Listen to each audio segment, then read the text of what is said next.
Hello বন্ধুরা, আসসালামু আলাইকুম। কেমন আছেন আপনারা সবাই? আশা করি ভালো আছেন, সুস্থ আছেন। প্রতিদিনের মতো নতুন দিনের নতুন আরেকটি ভিডিও নিয়ে হাজির হলাম আপনাদের মাঝে সকাল থেকে। শুভ সকাল বন্ধুরা সবাইকে। এই যে সকাল বাজে 8টা আনুমানিক। ঘড়ি তো সকালে উঠে দেখি না কখনো, মানে ঘুম থেকে উঠে ফ্রেশ হয়ে চোখ কসলাতে কসলাতে চলে আসি রান্নাঘরে। মেয়েদের জন্য নাস্তা বানাবো, মেয়েরা স্কুলে যাবে, প্রাইভেট কোচিং আছে সেজন্য। তো এই যে বড় মেয়েকে দিলাম আর কি ডিম আর ব্রেড, গতকালকের ছিল সেটা আর কি গরম করে দিলাম। আর ব্রেড বেশি দিন থাকলে কিন্তু খেতে ভালো লাগে না, তো বড় মেয়েকে আর কি ব্রেড দিলাম। আর ফ্রিজে পরশু দিনের আর কি পরোটা বানিয়েছিলাম, তা 2টা লেচি না বেঁচে গিয়েছিল, তো সেই 2টা আর কি আমি রেখে দিয়েছিলাম। সেই 2টা আর কি লেচি 2টা বের করলাম, বের করে ভাবলাম যে হালকা করে একটু তেল দিয়ে এটাও পরোটা ভাজি, ইলমা একটা খাবে, আমি একটা খাবো। আর সাথে ডিম ভেজে নিয়েছি, আর বড় মেয়েকে ডিম অমলেট পাউরুটি আর কি সেঁকে দিয়েছি। মেয়ে খেয়ে চলে গেল। আর এখন ইলমাকে রেডি করাচ্ছি, ইলমা স্কুলে যাবে। ইলমা বলছে আজকে টিফিন নিবে না, বলতেছে যে 2টার দিকে স্কুল থেকে ছুটি হবে। ইদানিং ক্লাস চলতেছে না, যেহেতু স্কুলে ঠিকমতো ক্লাসগুলো হচ্ছে না সেই জন্য। তো যাই হোক, ইলমাকে আর কি এই যে পরোটা একটা হালকা করে তেল দিয়ে ভেজে দিলাম, আর এখানে আমি আমার স্টাইলে ডিম ভাজলাম। সেটাই আর কি আমার ভালো লাগাটা আপনাদের কাছে শেয়ার করতেছি বন্ধুরা। কি পারি আমি, যেহেতু হাউস ওয়াইফ, আমি যা করি সেটাই তো আমার ভালো লাগাটা আপনাদের মাঝে শেয়ার করব। আমি যেহেতু সবসময় বাইরে যাই না, তা সেটাই আমার মানে দৈনিক জীবনের ভালো লাগাগুলো আপনাদের মাঝে তুলে ধরি বন্ধুরা। তো এই যে তারপরে আর কি ডিম ভেজে নিলাম ইলমার জন্য। আর কি ইলমা ডিম অমলেট খাবে না আজকে, আবার সকাল থেকে না ইলমার মুখ চোখগুলো ফুলে গেছে। বুঝলাম না, ডক্টর বলেছে যে খেয়াল করবেন ওর অ্যালার্জিটা কী থেকে ওঠে। গতকালকে লাউ শাক খাওয়া হয়েছে, আর মাছ রান্না করেছিলাম, রুই মাছের পেটি ভুনা করেছিলাম, সেটাই খেয়েছে। তারপরে গতকালকে রাতে দুধও আর কি সন্ধ্যাবেলা প্রতিদিন থেকে কালকে খাই নাই, দেওয়া হয় নাই। তো ঘুমাইছে আমার পাশে আর কি, 2 বোনে এক বেডরুমে থাকে। গতকালকে আমার সাথে ইলমা ঘুমিয়েছিল। কী কারণে যে ওর অ্যালার্জি, সকালে ঘুম থেকে উঠে আর কি সামান্য একটুখানি দেখছিলাম। স্কুলে যাচ্ছে যখন 9:30 বাজে, রেডি হচ্ছে, পুরা গালটা চোখের উপরে আর কি ফুলে আর কি লাল হয়ে গেছে, গোল একটা চাকতি হয়েছে। কি আর করার বন্ধুরা, কিছুই করার নাই। তারপরে ইলমাকে বললাম যে কি ব্যাপার তোমার, আবার অ্যালার্জি উঠছে, স্কুল যাইও না। তো ইলমা বলছে না স্কুলে যাবে। তো ইলমাকে নিয়ে আর কি এই যে স্কুলে আর কি ইলমা চলে গেল। ইলমাকে রেডি করে দিলাম, ইমানি ইলমা 2 বোনে একসাথে গেল।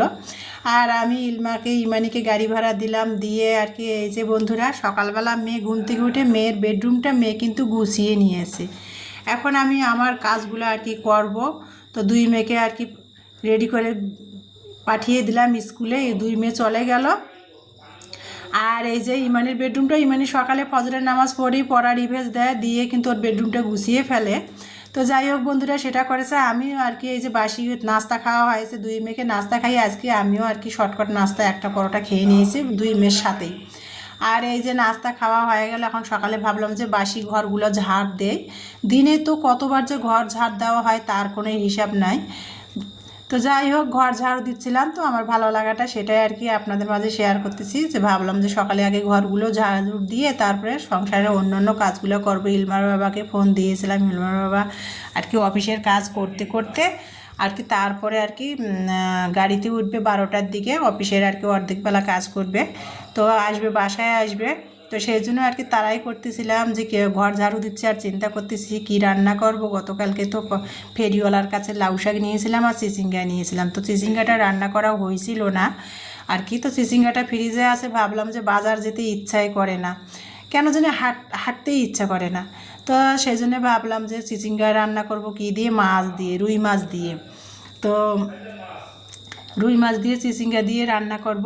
আর কি ব্রয়লার মুরগির ডানা চামড়া সেগুলো আছে, সেগুলো ভাবলাম যে একটু আলু দিয়ে তেলে 2 মেয়ের জন্য আর কি ভুনা করে দিব, সেটাই করব বন্ধুরা। তো ঘর ঝাড়ু দিচ্ছি, আর আমার এই যে দুপুরের আর কি মেনু আর কি প্ল্যান করতেছিলাম। বাসার মধ্যে যেহেতু একা একা কাজ করতেছি আর প্ল্যান করতেছি দুপুরে কি রান্না করা যায়।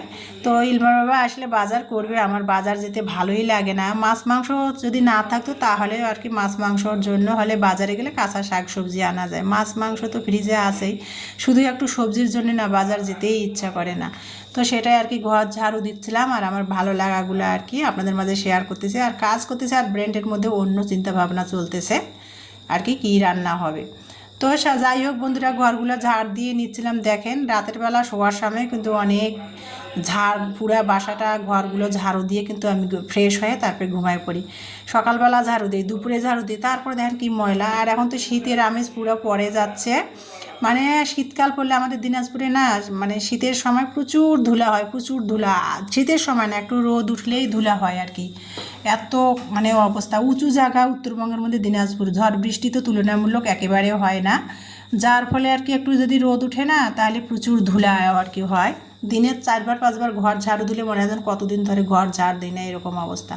তো যাই হোক, আর ইদানিং তো আবার লাইটের আলোতে পোকা পড়ে, ছোটো ছোটো এগুলো মশার মতো না পোকা আর কি, এগুলো লাইটের আলোতে বসে আর একেবারে পুরা বিছানা সোফা আর কি ফার্নিচার পোকা দিয়ে ভরে যায়, এই রকম অবস্থা। আর লাইট বন্ধ করে কতক্ষণ রাখবেন, বাচ্চারা পড়ালেখা করে লাইট বন্ধ করে তো রাখা যায় না। তো লাইট জ্বালালে লাইটের মধ্যে না মশার মতো ছোট্ট ছোট্ট পোকা পড়ে, এই পোকাগুলোও কিন্তু মশার মতোই কামড়ায় আর কি। তো ঘর ঝাড়ু দিলে দেখা যাচ্ছে খালি পোকা দিয়ে ভর্তি হয়ে যায় ঘরের মধ্যে। তো যাই হোক বন্ধুরা, অনেক বক বক করতেছিলাম, এখন রান্নাঘরে চলে আসলাম। রান্নাঘরে রান্নার যে অফ ক্যামেরাতে কিন্তু আমি কেটে বেছে সব নিয়েছি। চিচিঙ্গার যে পেটিগুলো ছিল না, এই যে বীজগুলো পেটিগুলা, সেগুলো কিন্তু আমি ফেলি না কখনোই, সেগুলো আমি এই যে রেখে দিলাম আলাদা করে। চিচিঙ্গাটা ছিলে তারপরে ধুয়ে তারপরে কেটে নিয়েছি, আর পেটিগুলো রেখে দিলাম, পেটিগুলো ভর্তা বানাবো। আর চিচিঙ্গার বিসি পেটিগুলো আমার ভর্তা যে এত মজা লাগে, আমার খুবই পছন্দ চিচিঙ্গার পেটির ভর্তা, মানে বিসিগুলা। তো যাই হোক, এই যে কেটে বেছে সব রেডি করে চুলার পরে চলে আসলাম। কাঁচামরিচ বাটা শেষ হয়ে গেছে, মশলার বক্সে যেটা সবসময় ব্যবহার করে থাকি শেষ হয়েছে। তো ফ্রিজ থেকে একটা কাঁচামরিচ বেটে, সারা বছরে তো আমি কাঁচামরিচের তরকারি খাই, তো সেটা শেষ হয়েছে। এই যে বড় বক্স বের করলাম কাঁচামরিচের পেস্ট, বরফ ছাড়লে সেটা আর কি মশলার বক্সে আর কি নিয়ে নেব প্রতিদিনের ব্যবহারের জন্য। তো এই যে রান্নার জন্য চলে আসলাম, রুই মাছ ধুয়ে নিয়েছি আর এই যে চিচিঙ্গা কেটে নিয়েছি, সাথে একটা আলুর অর্ধেক কেটে দিয়েছি। ইলমার বাবা তো তরকারিতে আলু খেতে চায় না, আলু দেখলে বলে যে আলু খেয়ে খেয়ে আমাকে ওজন বাড়বে, ফ্যাট হয়ে যাব, এত আলু দিও না তরকারিতে।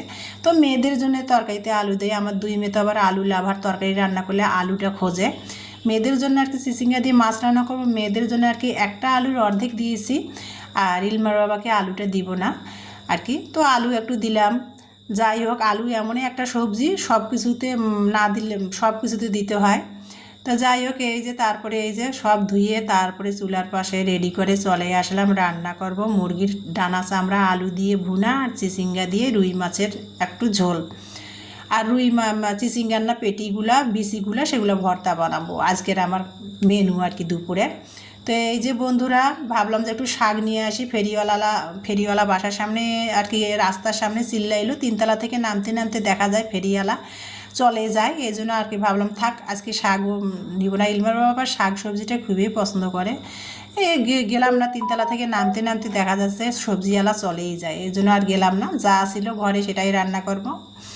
আগামীকালকে ইলমার বাবা বাজার করবে। এই যে আমি মুরগির ডানা চামড়াটা ভুনা করব।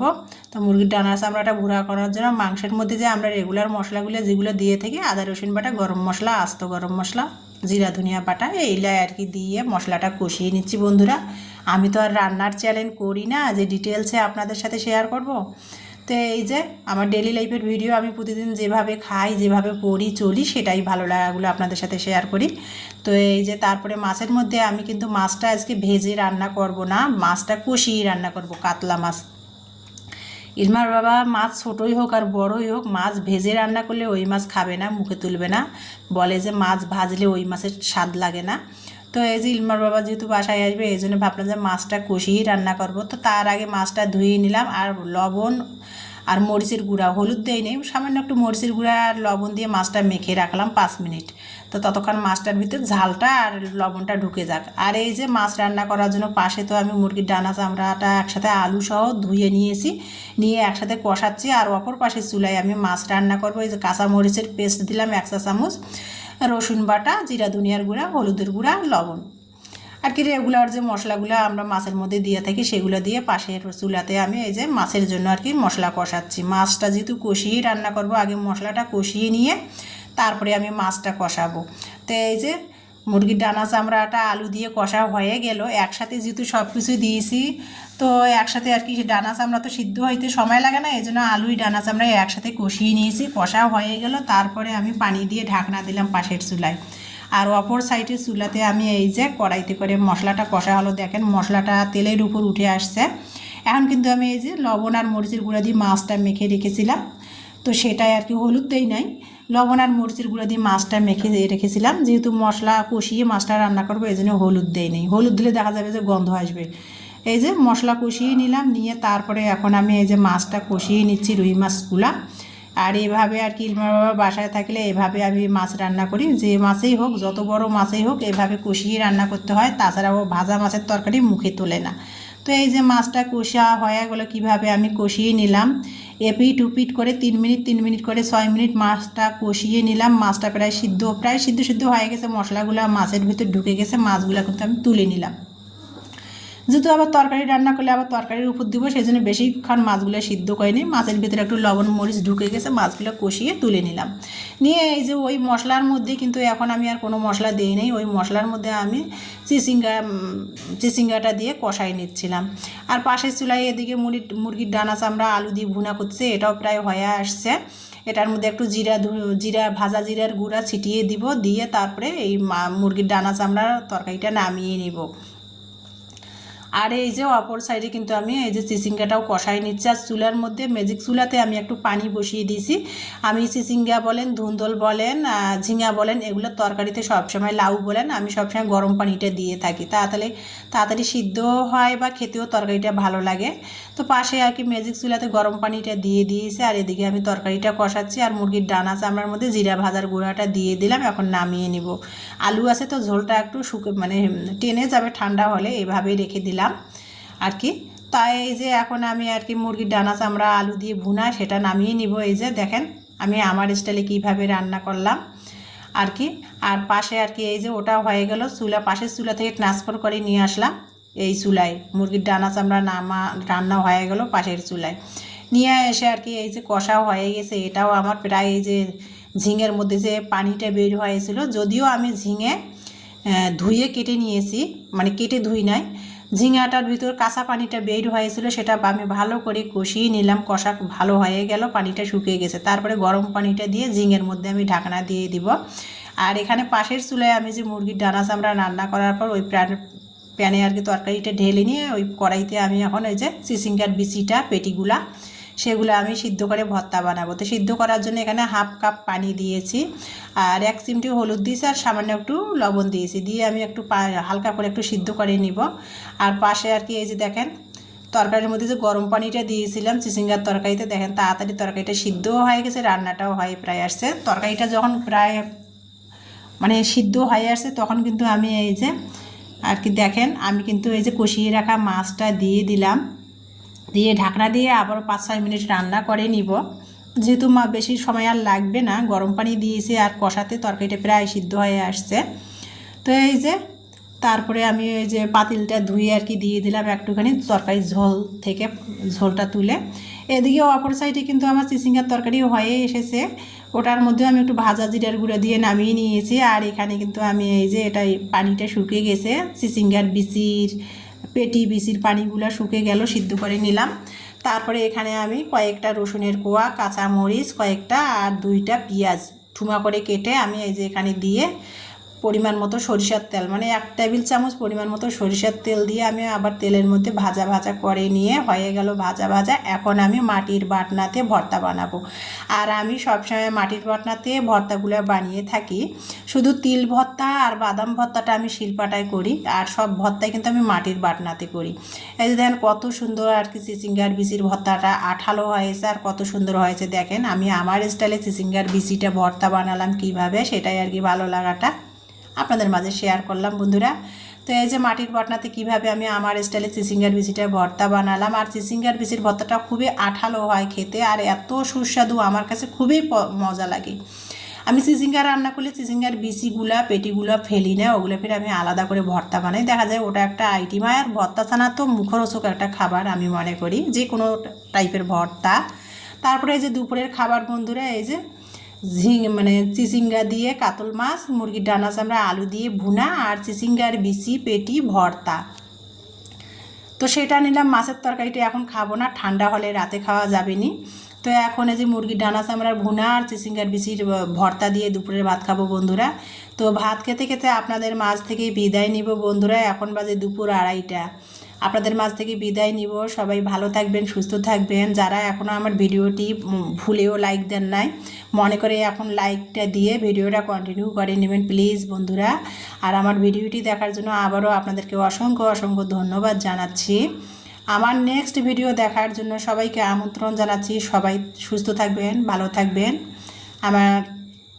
আবারও আমার ভিডিওটি দেখার জন্য সবাইকে অসংখ্য ধন্যবাদ। ভাত খেতে খেতে ভিডিওর মাঝ থেকে বিদায় নিব।